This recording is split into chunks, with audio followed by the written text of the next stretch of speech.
এটা কোন কেମିତି ତମ ପାଇଲ? ଆମେ ଗାଧେଇ ଆସିଥିଲୁ ଦେଖିଲା ବାଜିଲା ଆମେ ବସିଥିଲୁ ପଥର ପୋତି ହେଇଥିଲା। ଆଚ୍ଛା ଆମେ ତାକୁ ପାଣିରେ ଫକାଡ଼ିଦେଲୁ ଦେଖିଲା ପାଣିରେ ଏ ପଥରଟି ଭାସୁଛି। କୋଉ ଜାଗା କଣ ଏଟା? ଏଇଟା ଏଇ ମାଲରାପୁର ପଞ୍ଚାୟତ ନା ଦିଉଡ଼ି ଆନନ୍ଦପୁର ବୋଇତିନ ନଦୀରେ। ପଥରଟା ଭାସୁଛି ବୋଲି ତମେ ଜାଣିଲ କେମିତି? ପକେଇକି ଦେଲୁ ବାହାର କଲୁ ଯେତେବେଳେ ବାଲିରୁ ଆଉ ପକେଇ ଦେଲା ବେଳକୁ ହେଇଗଲା। ଠିକ୍ ଅଛି ଦେଖିବା କେମିତି ଭାସୁଛି ପଥରଟା। ପୁରା ପଥରଟା ଉଠେଇ ପୁରା ପଥରଟା ଦେଖନ୍ତୁ ପଥରଟା ପୁରା ଭାସୁଛି।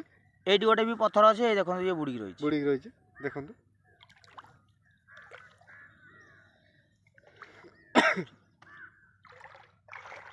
ଦେଖନ୍ତୁ ପଥରଟା ପୁରା କ୍ଲିୟର ଭାସୁଛି ଦେଖନ୍ତୁ।